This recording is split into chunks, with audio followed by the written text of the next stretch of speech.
সবই আছে আগের মতো, নেই কেবল প্রাণভ্রমরা। কোটা সংস্কার আন্দোলন ঘিরে নিহত শিশু কিশোরের পরিবারের অবস্থা এখন তাই। তাদের ছাড়া বাবা মা স্বজনের কাছে ঘর যেন স্মৃতির কারাগার।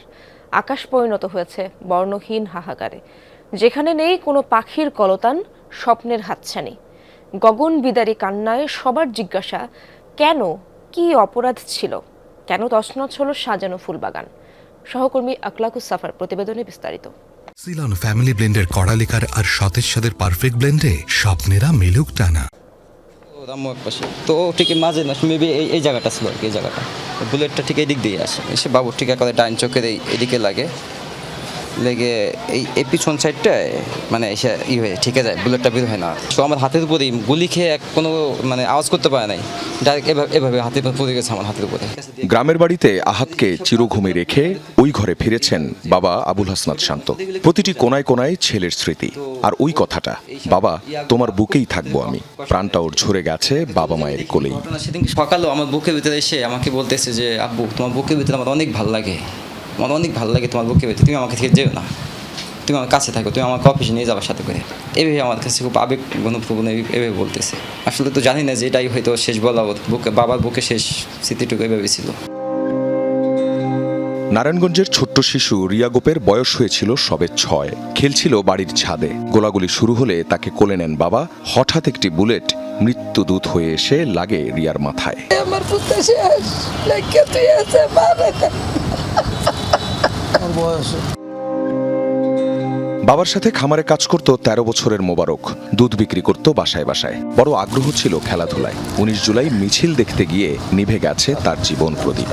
শুক্রবার দিন নাকি ওর মারে কইছে, মা আমার নেম প্লেট আইব।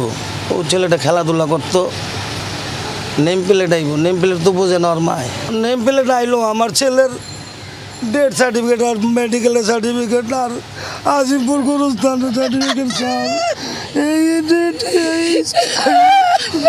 আল্লাহ সার্টিফিকেট আইছে, আমার বলার নেম প্লেট আইছে।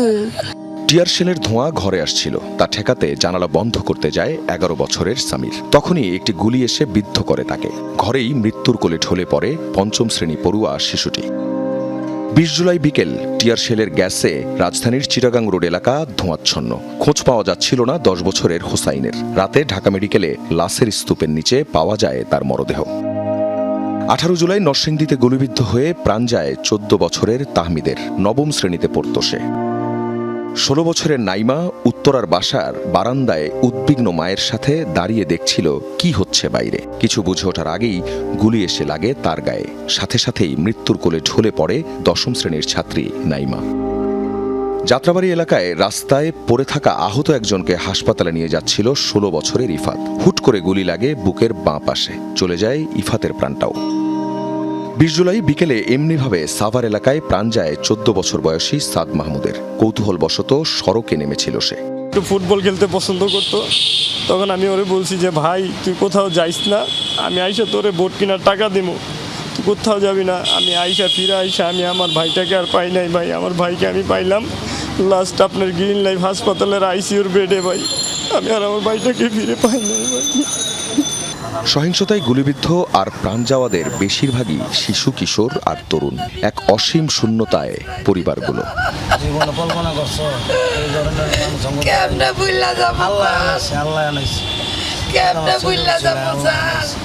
আখলাকুস সাফা, যমুনা নিউজ, ঢাকা।